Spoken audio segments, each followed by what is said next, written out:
하나님의 말씀은 시편 119편 71절입니다. 다 같이 합독합니다. 고난 당한 것이 내게 유익이라. 이로 말미암아 내가 주의 율례들을 배우게 되었나이다. 아멘. 고난 당한 것이 내게 유익이라. 그렇게 말하고 있습니다. 고난 당한 것이 유익이다. 고난은 힘들죠. 아픈 것입니다. 슬픈 것입니다. 힘든 것입니다. 눈물 나는 것이죠. 고통스러운 겁니다.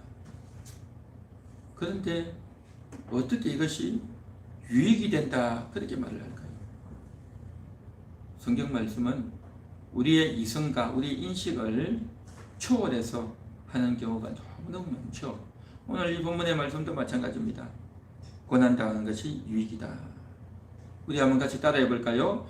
고난당한 것이 유익입니다. 고난당한 것이 유익입니다. 고난당한 것이 유익입니다. 고난당한 것이 유익입니다. 여러분 그렇게 생각하십니까? 쉽지 않죠. 고난을 당하면요, 내 육신이 고통스럽죠. 그런데요, 영혼은 즐거워요. 참 이것이 놀라운 말입니다.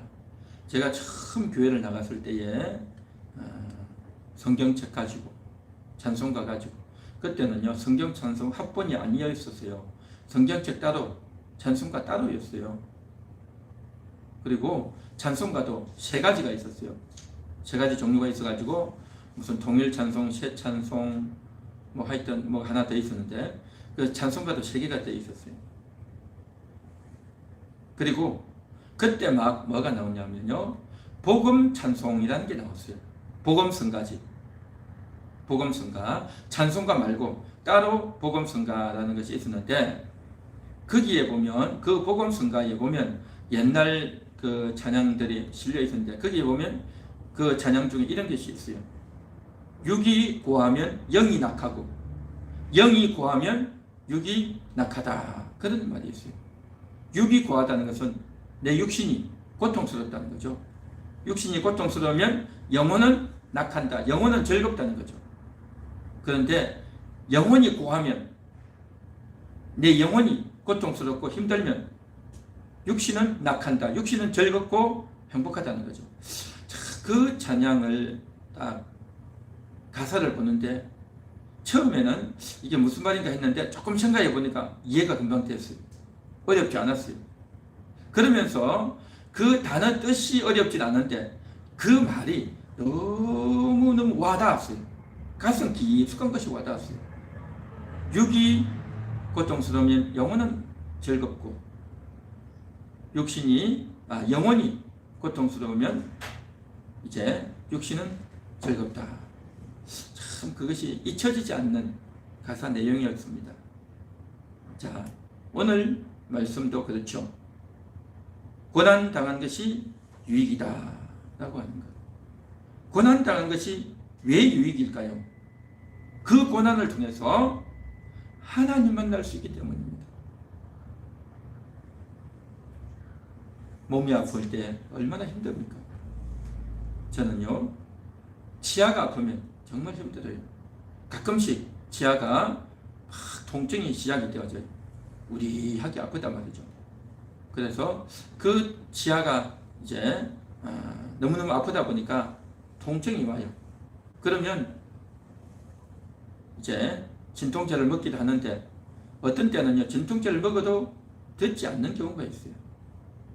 그렇기 때문에 참 너무너무 아파요. 힘들어요. 각 사람마다 아픈 구석들이 다 있을 겁니다. 어떤 사람은 머리가 아프고, 어떤 사람은 허리가 아프고, 어떤 사람은 밤에 잠이 안 오고, 어떤 사람은 코가 이제 늘 이제 힘들어서 숨쉬기도 힘들고 고통스러운 분도 있을 겁니다. 어떤 분들은 화장실 가기 힘든 분들도 있고요. 어떤 분들은 발이 아파서 걷지를 못하는 분도 있을 것이고, 곳곳이 다 아프고 힘들단 말이죠. 이와 같이 몸이 아프다고 하는 것은 참 힘든 겁니다. 불편하고요, 통증도 있고요, 또 그러한 몸을 가지고 어디 나가기도 힘들고 괴롭죠. 고생스러운 겁니다. 고생스럽고 아프고 불편하고 또 그렇게 하다 보면 치료하기 위해서 병원을 자주 가야 되고 또 이제 돈도 많이 들어가고 이모저모로 많이 힘듭니다. 그런데요, 그러한 고난을 통해서 어떻게 되느냐? 하나님을 만날 수 있는 것입니다. 그러한 불편함, 재정적인 손해, 또 내게 오는 이 통증을 통해서 하나님을 찾게 되는 겁니다. 하나님 고쳐주세요. 하나님 내가 낫기 원합니다. 하나님 나를 불쌍히 해주세요. 하나님 내가 너무 아픕니다. 하나님 내가 밤에도 잠을 잘 수가 없습니다. 하나님 내가 약을 먹고 병원을 가지만 쉽게 낫지 않습니다. 하나님 나를 불쌍히 해달라고 그렇게 기도하는 것, 이게 바로 뭐냐? 고난이 오면 그러한 기도가 가능하다는 것입니다. 뿐만 아니라 우리가 살다 보면 그러한 몸이 아픈 것뿐만 아니라 억울하고 이해할 수 없고 원통한 일도 많이 있습니다. 그러면 내 몸이 아픈 것은 나 혼자 버티고 볼 수 있지만 정말 너무나도 이해되지 않는, 상식적이지 않은 그러한 처우를 당하게 되면 너무너무 억울하고 원통해서 도무지 참을 수가 없는 겁니다. 입에서 마구마구 불평이 나오고 원망이 마구마구 나오는 거예요.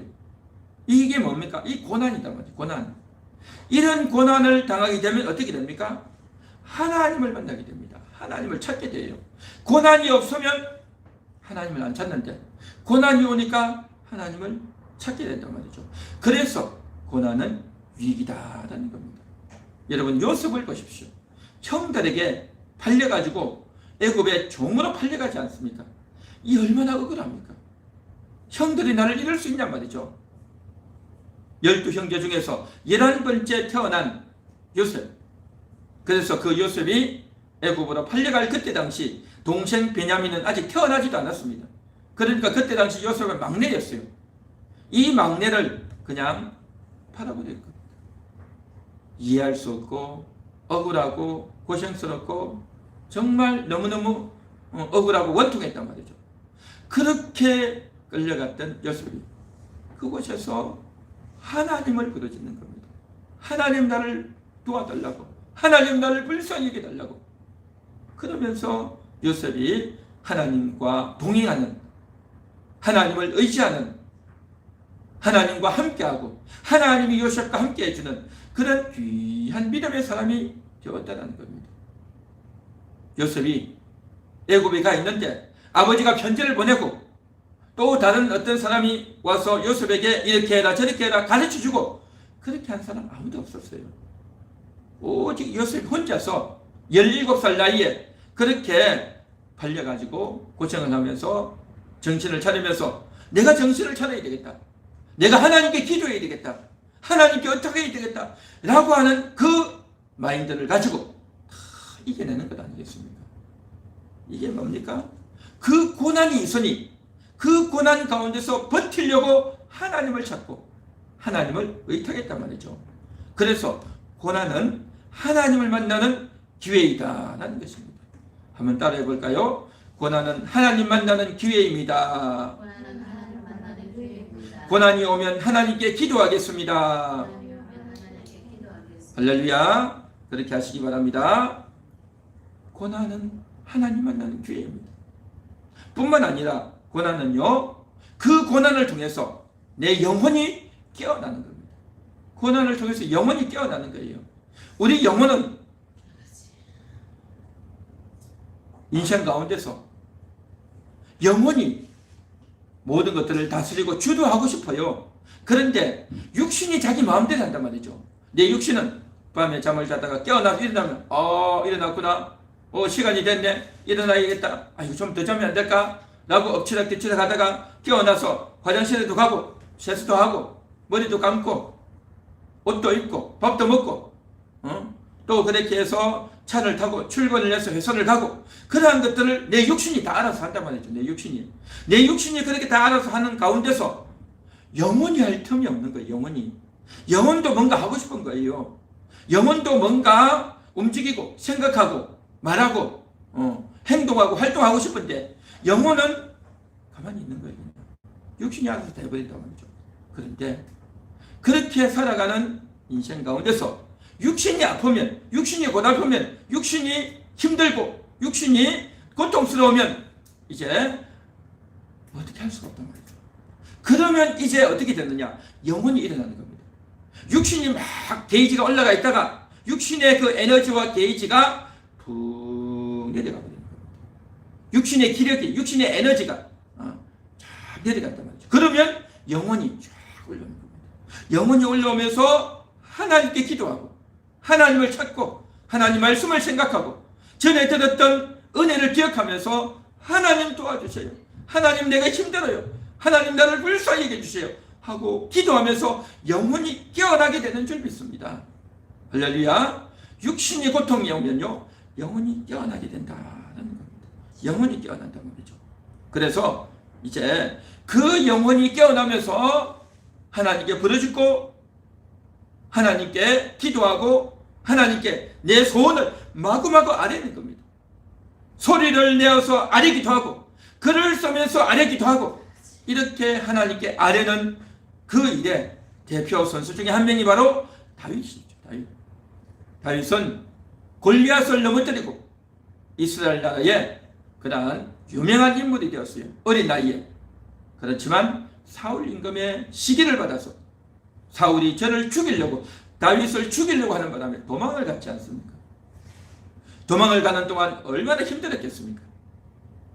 어디 길을 가고 있는데 갑자기 군대가 나타나서 쫓아온단 말이죠. 그러면 빨리 도망을 가야 돼요.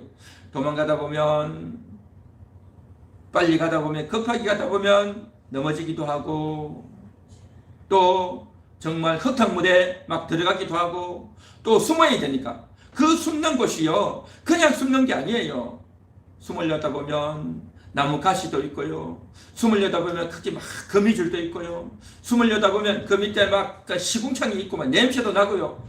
온갖 더럽고 지저분하고 다치고 그런 것이 있단 말이죠. 그래도 어떻게 합니까? 숨어야 되는데 안 그러면 잡히는데 그러니까 너무 더럽고 지저분한 데 가야 되고 그렇게 하다 보면 몸이 꺾이고 허리가 꺾이고 손에 팔에 얼굴에 가시가 긁히고 얼마나 힘들겠어요. 그런 여러 가지 과정들이 힘들단 말이죠. 그렇게 있다가 지나고 나서 이스라엘 군대가 이제 없어지고 나면 이제 저녁에 와서 어떻게 합니까? 남들은 불평하고 잠을 자고 있는데 그곳에서 다윗은 하나님 앞에 애통하며 기도하는 겁니다. 하나님 내가 너무 힘듭니다. 하나님 내가 어떻게 해야 되겠습니까? 하나님께 아뢰고 하나님께 기도하면서 다윗 속에 있던 다윗의 영혼이 일어나고 깨어나는 겁니다. 도망다닐 때는 육신이 마구 활동해서 도망을 갔지만 이제는 혼자 조용히 있을 때 그 깊은 밤에 그렇게 피곤한데도 잠을 자지 못하고 하나님께 부르짖으며 하나님께 기도하고 기도했던 내용을 이제 글로 적고 그렇게 했던 것이 시편이다. 시편. 그래서 다윗이 시를 쭉 적으면서 자기 그 감정, 그 끌어오는 그 분노, 그 억울함, 그 원통함, 이해할 수 없는 그런 마음들, 그리고 내가 왜 이렇게 고난을 당해야 되는지 도무지 이해가 안 되잖아요. 그 젊은 날에 그 고난 당한다는 것이 이게 이해가 되겠냐 말이죠. 그래서 온갖 생각이 다 드는 겁니다. 내가 뭘 잘못했나? 왕이 왜 저러냐? 그리고 내가 도망갔는데 주변에 있는 사람들도 내 편이 되는 것이 아니라 나를 오히려 모함하고 나를 왕에게 고자질하는 그런 사람들도 많고 온갖 고난들이 많은 겁니다. 그런 고난이 많은 가운데서 다윗이 시를 쓰고 기도하고 또 어떤 때는 기분이 막 업됐다가 또 어떤 때는 기분이 다운되고 우울해졌다가 이러한 부침이 계속 이어진단 말이죠. 그러면서 계속 표현하는 겁니다. 자기 속에 있던 억울했던 것들, 상처되었던 것들, 이해할 수 없었던 것들, 또 하나님을 찾고 하나님을 의지하면서 그러면서 자기 속에 있는 것들을 자꾸 끄집어내고 표현을 하는 겁니다. 그렇게 하다 보니 어떻게 되어지느냐? 하나님을 만나게 되고 영혼이 깨어나는 그런 놀라운 역사가 있었단 말이죠. 다윗은 기도하면서 글을 쓰면서 그렇게 놀라운 하나님을 만났단 말이죠. 여러분들도 어려운 일이 있을 때요, 하나님께 기도하고 부르짖어 보시기 바랍니다. 소리를 내어서 기도하든지 아니면 글을 적어보는 겁니다. 글을 적어보는 거예요. 글을 써본단 말이죠. 내 마음을 옮겨본단 말이죠. 내 마음을 끄집어내어서 옮겨보는 방법, 두 가지 방법이에요. 내가 소리 내어서 하나님께 기도하든지 아니면 다른 사람과 이야기하든지 아니면 글을 쓰는 겁니다. 제가 아는 어떤 사람은요, 그 어려운 사정들을요, 이제 시를 쓰는 사람이 있어요. 시를 쓴단 말이죠. 시를 쓴다는 것은 어떤 겁니까? 가장 짧은 단어로 함축적으로 자기의 감정을 다 표현하지 않습니까? 표현하다 보면 속에 있는 것도 나오고 또 바깥에 있는 환경을 유비해서 환경을 보고 꽃을 보고 바람을 보고 하늘을 보면서 또 거기에 내 마음을 토용해서 온갖 글을 다 쓴단 말이죠. 그래서 그것이 시가 되기도 하고 수필이 되기도 하고 산문이 되기도 하는데, 이런 각종 장르의 글을 쓰면서 자기의 심정을 막 끄집어내는 겁니다. 그렇게 끄집어내다 보면 어떻게 되어지느냐, 처음에는 이게 미숙하고 볼품없지만 자꾸 하다 보면 그것이요 멋있는 시가 되어져요. 그러면서 그 시라고 하는 것은 이제 그 사람이 글을 단순히 잘 썼으만이가 아니라 자기 속에 있는 것을 잘 끄집어내야 되는 거죠. 자기 심정을 잘 끄집어내야 돼요. 고난을 많이 당한 사람이, 어려움을 많이 당해본 사람이 이게 흘러나오는 겁니다. 그 고난이 뭐겠습니까? 몸이 아픈 것도 고난이고, 돈이 없는 것도 고난이고, 남들에게 억울하고 이해할 수 없는 일들을 당하는 것도 고난이고, 인간관계 가운데 상처와 고통도 슬픔도 고난이고, 다 고난 아니겠습니까? 고난 없는 사람이 어디 있겠어요? 이러한 것들을 표출하는 겁니다. 끄집어내는 겁니다. 말로 끄집어내든지 글을 가지고 끄집어내든지 그렇게 끄집어내서 표현하는 것, 이것이 바로 뭐냐? 유익이 되는 겁니다. 유익이 돼요. 그래서 다윗은 이러한 일의 대표 선수였고, 다윗뿐만 아니라 오늘날에도 그렇게 시를 쓰고 글을 써서 표현하는 사람이 많이 있습니다. 여러분들도 그렇게 많이 표현해 보시기 바랍니다. 그렇게 표현해서 다윗처럼 유명한 시인처럼 그렇게 안 된다 할지라도 내 나름대로의 마음을 끄집어내면, 내 나름대로의 그러한 고통과 아픔을 끄집어낸다면, 그렇게 함을 통해서 남들에게 보이는 것이 아니라 내가 치유가 되는 거예요. 내가 회복이 되어지는 거예요. 한번 해보시기 바랍니다. 할렐루야. 그렇게 하면 큰 의미가 있습니다. 그래서 뭐 잘 쓸 필요도 없고 멋있게 쓸 필요도 없고 나만 하면 되는 거예요. 나만. 그래서 그렇게 해놓으면 그것이요 일기가 될 수도 있고, 그렇죠, 영적 일기가 될 수도 있고, 나에게 있어서 소중한 자산이고 내 진심의 고백이잖아요. 그런 진심의 고백들을 많이 남기면요 굉장히 유익합니다. 굉장히 유익해요. 남들이 아무리 뭐 좋은 글을 썼다, 좋은 책을 썼다 해도 내가 쓴 게 최고죠. 내가 쓴 책, 내가 쓴 글, 나의 흔적이 있는, 나의 고생이, 나의 눈물이 흔적이 있는, 나의 진심이 담겨있는 그런 흔적들을 여러분 많이 남겨보시기 바랍니다. 자, 그래서 고난이 유익한 거예요. 고난을 통해서 이러한 것들을 우리가 남길 수 있고 표현할 수 있다는 거죠. 뿐만 아니라 고난을 통해서 어떻게 되어지느냐, 더 진실해집니다. 한번 따라해 볼까요? 고난을 통해서 진실해집니다. 고난을 통해서 진실해집니다. 고난을 통해서 진실해집니다. 고난을 당하면요 힘들잖아요. 아프잖아요. 속상하잖아요. 그렇게 아프고 힘들고 속상하기 때문에 하나님 앞에 간절해지는 거예요. 이게 진실인 겁니다. 고난이 없으면요 내가 힘든지 아픈지 어려운지 모르잖아요. 그러니까 안녕하십니까? 예, 안녕합니까? 별일 없습니까? 별일 없습니까? 그러고 넘어간단 말이죠. 별일 없다 그러고 아무 문제 없다 그러고 모든 것이 다 잘 된다 그러고 말단 말이죠. 그런데 정말 그러냐 말이죠. 남들한테 인사할 때는 안녕하세요, 별일 없습니까? 별일 없습니다 했지만 별일이 있잖아요. 아픔이 있고 고생이 있단 말이죠. 그런데 고난을 당하면 이게 드러나는 겁니다. 고난을 당하고 어려움이 오면 아프구나, 힘들구나, 내가 못 살겠다, 더 이상 견디기 힘들다, 내 인내의 한계가 이제 바닥이 났다 나오잖아요. 진실해지는 겁니다. 고난을 당하면 진실해져요. 진실해져. 그래서 그 진실을 통해서 어떻게 되어지느냐? 하나님 앞에 간절해지는 겁니다. 간절해져요. 간절해져. 그렇게 간절함을 가지고 하나님께 찬양하게 되는 겁니다. 내 그 간절함을 가지고 찬양을 한다고 하죠. 그래서 찬송가 있는 찬양도 부를 수 있고, 요즘은요 정말 복음송이 참 좋은 게 많더라고요. 은혜로운 게 참 많아요. 그러면 그것을 따라서 쭉 부르다 보면 나도 모르게 마음이 동해지고, 그 동해진 마음을 가지고 찬양을 하다 보면 그게 기도가 되는 거예요. 그래서 그 찬양을 부르면서 기도하는, 내 마음을 하나님 옆에 올려드리는, 그래서 내 진심이 이끌어져 나오는 그러한 기회를 여러분 많이 가질 수 있기를 바랍니다. 그래서 고난을 통해서 진실해지고, 고난을 통해서 더 간절해지고, 고난을 통해서 하나님께 더 가까이 나아가는, 고난을 통해서 내 영혼이 깨어나는 그러한 기회가 될 줄 믿습니다. 그래서 고난은 유익하다라는 것입니다. 한번 따라해 볼까요? 고난은 유익합니다. 고난 당하는 것은 유익합니다. 여러분 그렇게 생각하십니까? 할렐루야. 예, 고난은 유익합니다.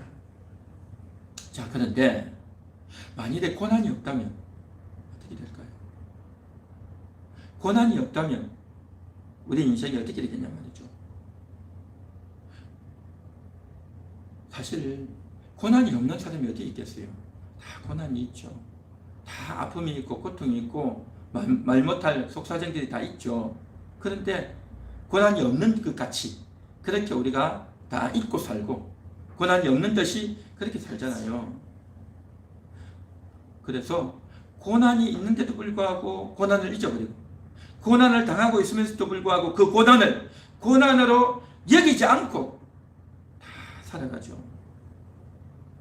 살다 보면 고난이 큰 고난도 있고 작은 고난도 있죠. 정말 깜짝 놀랄 만한 그런 고난, 큰 고난, 그런 고난은 우리 인생에서요 그렇게 자주 오지는 않아요. 큰 사고가 나서 죽음 직전까지 가는 그런 고난, 응? 내가 돈을 수백만 원, 수천만 원 잃어버리고 손해보는 그러한 고난, 응? 정말 내가 너무너무 억울해서 괴로워서 그것을 잊을 수 없는 그러한 고난, 그러한 큰 고난은요 인생에서 그렇게 자주 오지는 않아요. 물론 사람마다 좀 다르긴 하지만 대부분은 어떤 고난이냐, 좀 사소한 고난이에요. 지나고 나면 잊어버리고, 지나고 나면 한 일주일 지나고 한 달, 두 달 지나면 다 잊어버리는 그런 고난이다 말이죠. 그러다 보니까 고난에 대해서 다 잊어버리고 감도도 없고 또 무시해버리고 또 그 고난을 외면해버리고 또 그 고난이 좀 와도 그냥 버텨버리는 겁니다. 인내하고 버텨버린단 말이죠. 자, 지금 제가 무슨 이야기 하냐면 고난이 없이 사는 사람, 고난이 와도 무시하고 그냥 외면해버리는 사람, 고난이 와도 고난을 여기지 않는, 그렇게 살면 이게 어떻게 되겠습니까? 오늘 성경은 고난 당한 것이 유익이다라고 했단 말이죠. 그 고난을 통해서 하나님을 만나고, 그 고난을 통해서 내 영혼이 깨어나서 그 고난을 통해서 더 진실해지고, 그 고난을 통해서 더 간절하게 하나님께 기도해서 유익이 있다고 했는데, 그런데 그 고난을 잊어버리고 외면해버리고 무시해버리고 그냥 버텨내버린단 말이죠. 그러면 그 고난이 나에게 좋은 재료가 되는 것이 아니라 어떻게 됩니까? 재료가 안 된다는 겁니다. 무시하고 외면해버리니까. 여러분 잘 생각해 보십시오. 고난이 없이 살아가는 그 삶과 고난을 통해서 하나님을 가까이 하는 삶과, 여러분 어떤 것이 더 나은 삶이겠습니까? 고난을 통해서 하나님 만나는 게 낫겠죠. 그렇죠. 우리는 평범하게 사는, 일어나서 밥 먹고 일하러 가고 또 저녁에 집에 오고 또 밥 먹고 잠자고 TV 보고 또 사람들하고 전화도 하고 또 가끔씩 놀러도 가고 또 이제 생일이고 추석이고 설이 되면 가족들 친지들 만나고 그러고 다 살지 않습니까? 그러고 다 사는데, 그렇게만 말하고 살다 보면 어떻게 되어지느냐, 그냥 세상 방식으로 사는 거예요. 일반적으로 사람들이 사는 방식으로 산단 말이죠. 그렇게 되면 어떻게 되느냐, 주님을 잘 찾지를 않아요. 주님 없이도 자기가 다 알아 산단 말이죠. 주님 없이도 자기가 노력하고 고생하고 또 사람들하고 이야기하고 또 내가 잘 모르면 다른 사람에게 물어보고 그러면 산단 말이죠. 그러니까 이 평상적인 삶을 살면서 주님 없이 사는 삶과 고난을 통해서 주님을 만나고 주의 도움을 받는 삶과 여러분 어떤 것이 더 나은 삶이겠는가 하는 것입니다. 첫 번째이겠습니까? 두 번째이겠습니까? 두 번째죠. 고난을 통해서 하나님을 만나야죠. 고난이 없으면 지금 당장은 좋죠. 고난이 없으면 어려움도 없고 어이없는 일 당하지도 않고 고생도 안 하고 너무 좋겠죠. 그러나 고난이 오면 그러한 것들을 당하기 때문에 너무너무 힘들단 말이죠. 그러나 힘들지만 그걸 통해서 하나님을 만나고 찾게 된단 말이죠. 자, 그런데 하나님을 만나고 찾아야 되는데 문제는 뭐냐면 고난이 없는 사람은 없단 말이죠. 고난이 있는데 잊어버리거나 무시하는 거죠.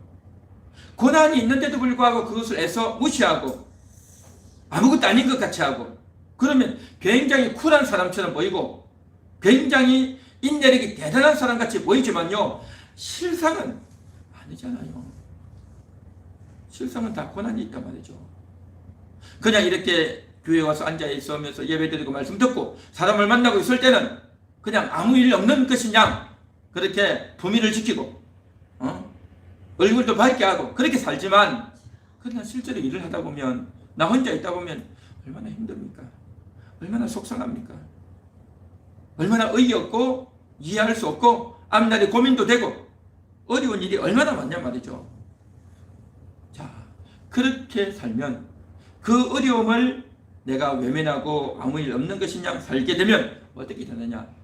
그런 인생은요 아무 의미가 없어요. 의미 없는 인생이 된다라는 겁니다. 의미 없는 인생. 의미 없는 인생. 그렇게 인생을 살게 되면 의미도 없고 또 어떻게 되어지느냐? 하늘나라 상급이 없어요. 하늘나라 상급이 없습니다. 또 그렇게 되면 지난날 추억도 없고 기억도 없어요. 그냥 스무스하게 순탄하게 어려움 없이 지나오면 기억도 안 나고 인생에 의미도 없고 보람도 없고 낙이 없어요. 어려움을 통해서 이제 하나님을 만나야 하나님을 찾아야 의미가 있단 말이죠. 여러분 이스라엘 백성들 보십시오. 광야 40년을 지냈는데 그 40년 동안 저들이 가나안 땅에 들어가지 않겠다고 그렇게 울고불고 떼를 쏘면서 결국 하나님께서 그래 너희 말대로 내가 해주겠다 해서 가나안에 못 들어가게 했죠.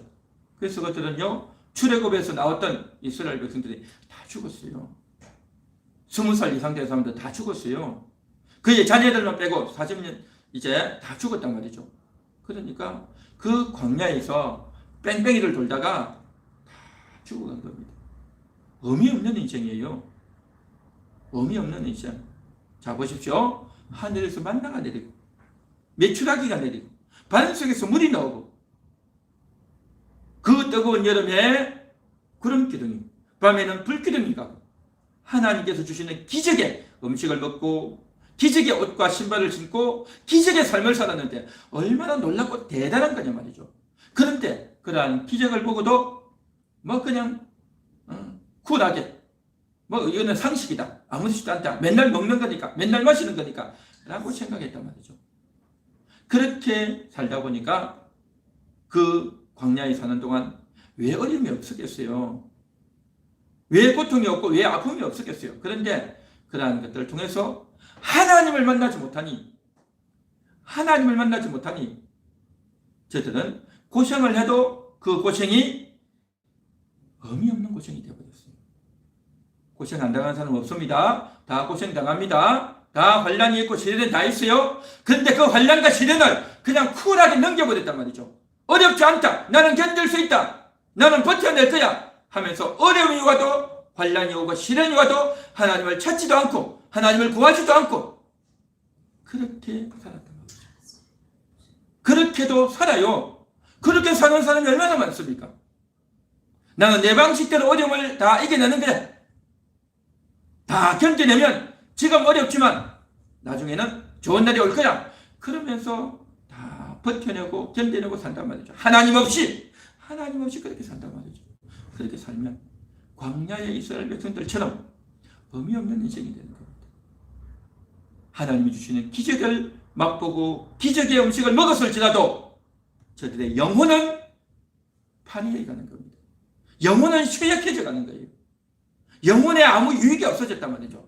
참 안타깝죠. 얼마나 안타깝습니까? 뿐만 아닙니다. 여러분 솔로몬을 보십시오. 솔로몬은 예수님이 인정할 정도로 지혜로운 임금이었습니다. 솔로몬 전에도 솔로몬만큼 지혜로운 사람이 없고 솔로몬 이후에도 그만큼 지혜로운 사람이 없을 것이다 라고 했죠. 대단한 지혜로운 임금입니다. 그런데요, 여러분 성경을 잘 보셨습니까? 솔로몬이 그렇게 지혜롭다고 했는데 정말 지혜롭게 했던 것에 대한 언급이요, 딱 하나밖에 없어요. 딱 하나밖에 없어. 뭡니까? 한 아이를 가지고 두 여인이 서로 자기 아이라고 싸우죠. 그거 판결해 주는 거, 그 사건밖에 없어요. 솔로몬이 지혜롭게 어떻게 처신했는지에 대한 언급은요, 그거밖에 없어요. 그렇게 지혜로운 임금으로서 그가 이제 많은 사람들을 거느리고 많은 궁녀와 여인들을 거느리고 많은 궁을 짓고 동물에 대해서 식물에 대해서 많은 것들을 논하고 했다고 하는데, 그렇게 대단했다라고 하는데 구체적으로 어떻게 지혜로웠는지에 대한 언급이 없어요. 요즘으로 말하면 유머를 잘하는 그러한 사람들 끌려가지고 웃기도 하고 노래도 부르고 또 많은 것들 계획도 하고 포도원도 짓고 또 많은 것들 운영도 하고 경영도 하고 모든 일들을 다 했는데, 그것을 통해서 솔로몬은 그러한 것들을 통해서 지혜롭게 했고 그 과정에도 어려움이 있었을 거고 그 지혜롭게 어려움을 잘 극복했을 텐데 그러한 것에 대한 구체적인 상세한 것들이 언급이 없어요. 하나님을 만나지 못하면, 하나님과의 제대로 된 조우가 없으면 그렇게 지혜롭고 대단한 인물도요, 나중에는 헛된 인생이 되고 만다라는 겁니다. 이스라엘 백성들, 광야의 백성들이 그렇게 이제 광야 40년 동안 의미 없는 인생이 되고 그 고난을 당했지만 의미 없고, 그 고난을 당했던 솔로몬 역시 마찬가지로, 그렇게 지혜로웠던 임금 역시 마찬가지로 의미 없이 헛된 인생이 되고 만단 말이죠. 고난이 없었는데도 고난이 없이 사는 인생은 아무도 없어요. 다 고난이 있어요. 고난이 있는데도 불구하고 그 고난이 유익이 안 되는 사람들이 있더라라는 겁니다. 그러면 이 고난이 누구에게 유익이 되고 누구에게 유익이 안 되느냐 하는 겁니다. 이게 문제예요. 이게 문제. 그래서 정말 오늘 저는 이 시간 고난이 여러분들에게는 유익이 될 수 있기를 바랍니다. 이 고난이 오늘 이 시간 말씀을 듣는 우리 함께하는 그 성도들에게는 유익이 될 수 있기를 바랍니다. 오늘 이 말씀을 듣는 모든 분들에게는 고난이 유익이 될 수 있기를 간절히 소망합니다. 할렐루야. 한번 따라해 볼까요? 고난이 유익이 되기 원합니다. 고난이 유익이 되기 원합니다. 고난이 유익이 되어야죠. 고난이 유익이 되어야죠. 고난이 유익이 안 되면 어떻게 되겠습니까? 얼마나 힘들겠냐 말이죠. 얼마나 비참하겠냐 말이죠. 엄청나게 고난 당하는데 그 고난이 의미가 없단 말이죠. 의미 없는 고난이고 생고생이라면 생고생. 얼마나 비참하고 얼마나 가련하고 얼마나 불쌍하고 얼마나 비참한 인생이 있냐 말이죠. 그 고난이 여러분들이 정말 의미 있는 고난, 복된 고난. 그래서 이 고난 통해서 내가 이렇게 전화위복이 되었습니다. 이 고난을 통해서 내가 이렇게 복을 받았습니다. 이 고난이 하나님의 사랑이었습니다. 그렇게 말할 수 있기를 바랍니다. 고난을 통해서 사랑이었습니다. 하나님이 나를 도와주셨습니다. 라고 말을 할 수 있는 것, 그건 뭐겠냐 말이죠. 그것은 다름이 아니라 하나님을 만나야 되는 겁니다. 하나님 만나야 돼요. 요셉이 보십시오. 그 고난을 통해서 하나님을 만났단 말이죠. 하나님을 만나니 이 고난이 의미가 있고 복된 고난이 됐단 말이죠. 야곱은 그 고난을 통해서 사닥다리를 보고 하나님을 만나고 하나님의 복을 받은 인생이 됐단 말이죠. 그에 비해서 그의 형 에서를 보십시오. 에서도 고난이 많았죠. 원래 아버지 이삭이 축복을 에서에게 주려고 했잖아요. 그런데 야곱이 훔쳐가 버렸단 말이죠. 얼마나 억울하겠어요. 얼마나 억울하고 얼마나 화가 나고 얼마나 분이 터졌겠어요. 고난으로 치면 이 에서도 고난이 엄청 많았어요. 그런데 에서에 대해서는 이야기도 없어요. 별로 자세한 이야기도 없고, 하나님을 만나지 않으면, 그 영혼이 하나님을 만나지 않으면 유익이 없단 말이죠. 하나님 만나지 않으면 유익이 없어요. 유익이 없어. 다윗은 그 어려움과 고난을 통해서 하나님을 만났기 때문에 유익한 겁니다. 그에 비해서 사울을 보십시오. 사울도 얼마나 고생했습니까? 다윗을 쫓아다닌다고 고생했고요. 다윗을 쫓아다닌다고 고생한 거예요. 쫓아다닌다고. 그리고 사울은요, 정신병이 도져가지고 너무너무 괴로워서 견딜 수가 없어요. 미쳐가지고, 오늘날로 말하면 조현병 같은 그런 병이 도져가지고 견딜 수 없을 정도로 아프고 힘들고 괴로운 인생이 사울이었어요. 사울. 그렇게 고난과 고생을 다 당했는데 사울에게는 그 고난이 유익이 아니라 고생인 거예요. 고생. 그 고난과 고생이 유익이 되는 사람이 있고 유익이 안 되는 사람이 있습니다.